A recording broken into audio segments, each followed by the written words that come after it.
Hello, Mum to Fix is Space Time. In today's video we have an interview with TJ Cooney from the YouTube channel I Need More Space. If you enjoyed today's video, don't forget to like and subscribe. Enjoy. Can you tell everyone a bit about yourself? Sure. So my name is TJ Cooney. I'm a filmmaker and video producer by trade, and on my nights and weekends, I make content for the internet, primarily through my YouTube channel, I Need More Space. But also, I'm really active on Twitter, making videos and making interesting observations and things of that nature. But that's kind of what I've known for on Team Space. Cool. What really ignited your passion for space and spaceflight? What ignited my passion was a moment way before your time, was the film Apollo 13. I remember going to see that movie in theaters. It was probably, if not the first, one of the first movies I saw in theaters. And it made an immeasurable impact on my worldview at the time, just thinking about my place in the universe beyond Earth, right? And from there, it was strictly through, I'd say, my interest is because I was a kid, strictly through films and TV, The Right Stuff film, From the Earth to the Moon, HBO series, among, Star Wars and stuff like that. But really, my interest was always towards like learning more about the astronauts and the technology.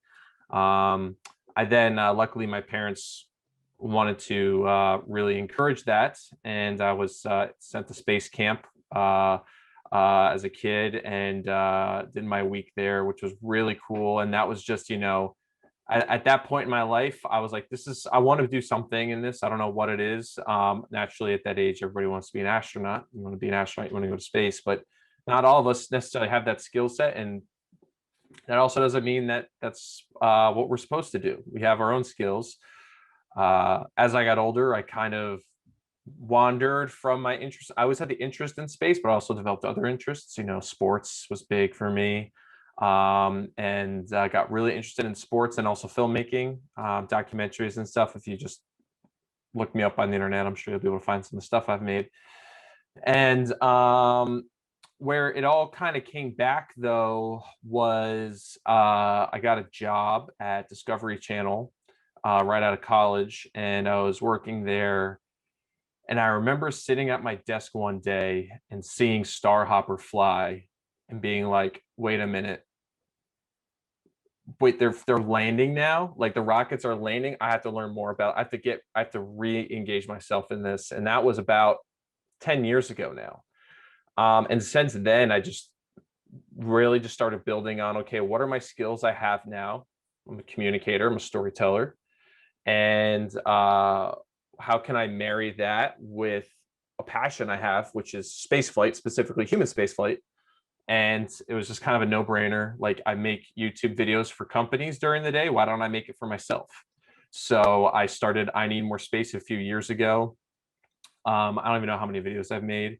And that's really what the kind of started it all. I mean, yeah, it started when I was a kid. I think for all of us, that's where it starts. But as an adult, like, I got reinvigorated with Starhopper, which, if you speak to a lot of people who are my age, that is actually a moment that was big for a lot of us. I was heartbroken to see the shuttle retire. The space shuttle flew over my head when I was flying into Washington, D.C. Discovery flew over my head, which was really cool to see on top of the 747. I'll never forget that.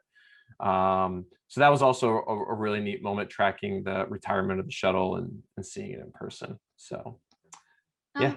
Where did you learn about all the things to do with space and all the things to do with rockets? Man, it's there's so much information readily available on the internet and through documentaries. It's really just about the skill of trying to match it all together and marry it up together. Um, and reading books, man. There's so many books out there covering all kinds of bizarre corners of space, and the people who make things happen. That's what I'm basically always reading, a book to take in more information and learn more about, how engines work. Ignition is a great book to kind of get your teeth, your feet wet, in how that happens. But books are probably the best place. And then just keeping track, reading the news every single day in space, and eventually, when you do it for over many, many years, it becomes this kind of institutional knowledge. You just kind of understand how the companies work, how the systems work, how the processes tend to be. And then also just by being in the ecosystem, just making friends in the business, being able to talk frankly with others who are either making the satellites or making the rockets or on the government side of things. And you just start learning more, So what the beauty of it is, the stories I'm telling and what I bring to light are not necessarily exclusive to me. It's just I'm trying to just bring a new, fresh perspective on them. And that's the beauty of it, is that anybody could do it. What you're doing right now, Felix, is super smart. You're interviewing a lot of people in this world, people who are very passionate about it and are happy to help somebody like yourself understand how things work better. So you're starting, excuse my American reference, but like thousands of miles ahead of me, maybe for you kilometers ahead of me, from where I was when I was 12 years old. But the resources are readily available. There's tons of documentation free on the internet from NASA in particular and the ESA. And just read, man, read. I wish I did it sooner, because it's just what I know is really just the tip of the iceberg of what I could potentially know, say, in another 10 years. This next question is from someone else. How is the moon box going, and when will it be launched? So you're talking about the I Need More Moon project, which is a moon box, which I have it packed away right now. I'm currently in a temporary workspace. But the project is done. I Need More Moon is done. The payload has been sent to Astrobotic, and Astrobotic will be integrating it to the lander, hopefully soon, in the next few months, and it'll be off to the moon by the end of the year on a Vulcan Centaur from Cape Canaveral. So currently, the payload was sent to Pittsburgh, and then it'll be trucked to Florida, and then from Florida, its next stop is the moon. So hopefully, by the new year, our payload and all of our names, all 17,000 and change, will be on the lunar surface. Wow. Yeah, man. What would you like to achieve with your YouTube channel? I just want to answer the questions that I've always had. And I feel like if there are people, I know that there's other people like me who have these very similar questions, who have these very similar interests. And I want to help answer those questions in a way that's relatable and digestible. My goal is kind of vague. I'm not going to sit here and say, oh, I want 1 million subscribers, or, that's great. It's a massive achievement, but I don't really look at those numbers. I make that the content for me. And as time has gone along, people have been able to watch it, and it's been great. We have millions of views now on the channel. My long-term goal is more abstract. It's just more about helping people and being able to have great conversations with people like you, and having the opportunity to do that. And that's the thing that I think is the most valuable about making content on YouTube, is that some of the biggest benefits of having a channel are off YouTube, are being able to talk to you, to talk to other people online, and also in person when things get back to normal. So that's really what it is, just expanding my knowledge and helping bring to light stories that may otherwise go unnoticed, that, if I didn't have the channel, maybe I wouldn't be making them, know about them. Can you tell me a bit more about what you did before creating your channel and being a video producer? Largely a lot of the same stuff. I mean, I made videos and still do make videos for companies and entities, on the internet. That's what my profession has been forever. I've made thousands of videos across the internet, across various platforms. Most of them still alive, some of the platforms dead. So my life before YouTube, actually, day to day, was pretty similar professionally. I am more focused now on YouTube strategy and developing audiences on YouTube. I think that that's like the most rewarding platform that there is. It's very rare that you can make a piece of content and put it on the internet and it'll garner views in perpetuity and forever, technically. If you go to Twitter, Instagram, Facebook, that's not the case. You put a video up and you got a couple days at best, and then it's very rare a video lasts longer than that. Where YouTube is different. it's an investment. It's not like a flash in the pan. So what's smart what you're doing with these interviews, you're building up a bit of an archive here, and people can go back and look at some of these great folks that you've talked to and see where they're at. And that's why I like to spend most of my time now thinking about YouTube, because the benefits are uh, are greater. And if you make a really great YouTube video, chances are it's going to be a really great video on every other platform. But that you can't really say the same about making a really great Facebook video and it being also a good YouTube video, if you follow what I'm saying. Yeah. But my life before my YouTube channel, professionally, still largely the same. I just spend more time now on nights and weekends making videos than I did before.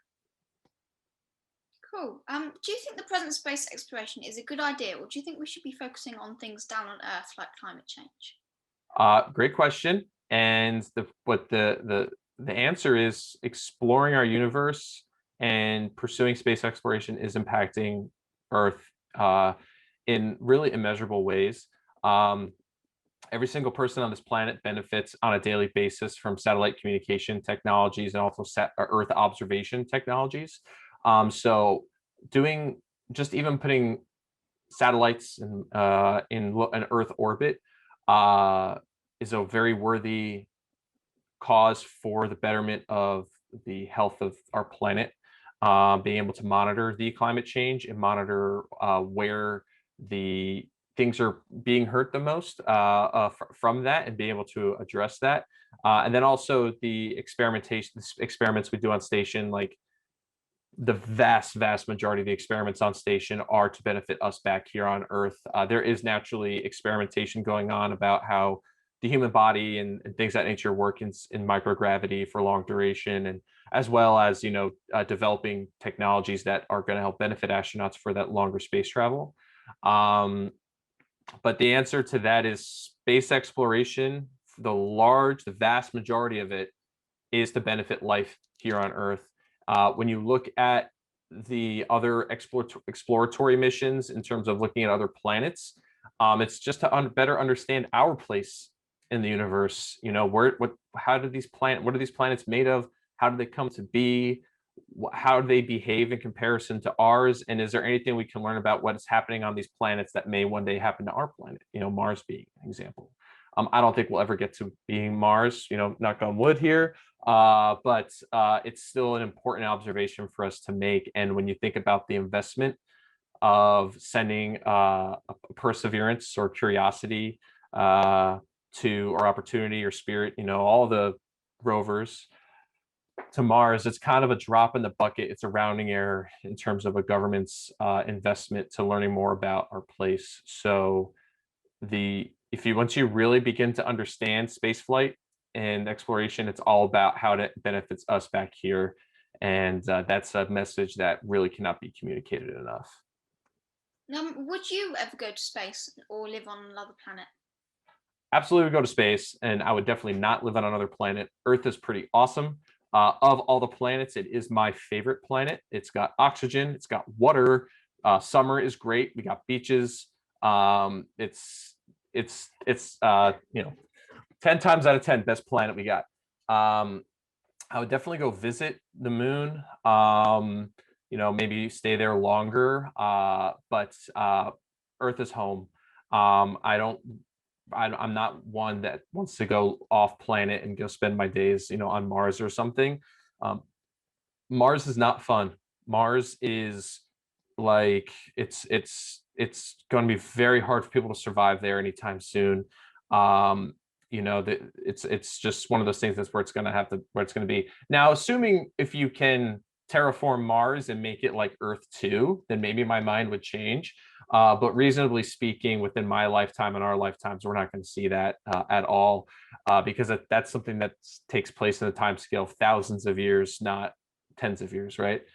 So with all that being said, I would go visit the moon for sure. I'd stay there for a long period of time. I would not go to Mars personally. That's for a different type of person. I think that people should go, and that there are plenty of people on this planet who would volunteer to do that mission and will be very good at it. And you want people to go on that mission who want to go, and because they're going to be the best ones for the job. So personally, I would not pick up my roots and go live on another rock. We got things going on pretty good here. but I want to continue to encourage space flight, human space flight and exploration because of the great benefits I do see here on Earth. What's your plans for the future, and what do you think you'll do with your YouTube channel in the future? Make more content. The channel right now is in a bit of I've put it into a bit of a hibernation mode. I'm making content in other places right now, but I have some big plans for the channel, that are going to be coming to life in the next year. So it's not going away. I Need More Space is going to be a very big part of my life in the future. I want to do some more collaborations. I want to work with other like-minded people and also find ways to use the channel as a vehicle to help people. That's the I Need More. You brought up the Moon Project earlier. You may not be aware, but like that project ended up being way more rewarding to me than I could have ever imagined because of I was able to see real life impact in ways that I can't really talk about. It's some private stuff, but from talking to people who participated, I saw the value, and that really drove me to get it to the finish line and to have it make the impact that it did for people. And I want that again. A bit selfishly, I want to help. It feels so good, to have this thing that I spent years building and then seeing it impact people in a real way that wasn't just entertaining them on YouTube. So I want to get more closer to that. I want to find ways to help kids get more STEAM opportunities, specifically in aerospace.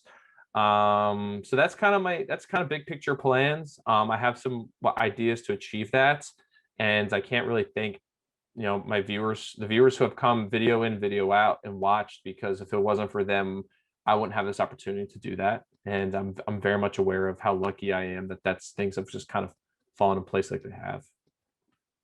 Cool. That's all the questions I've got for you today. Thank you very much for coming on here for an interview, and Absolutely. I hope you have a good rest of your day. Thanks, Felix. This was awesome, man. Bye. Thanks for watching. If you enjoyed today's video, don't forget to like and subscribe. Bye.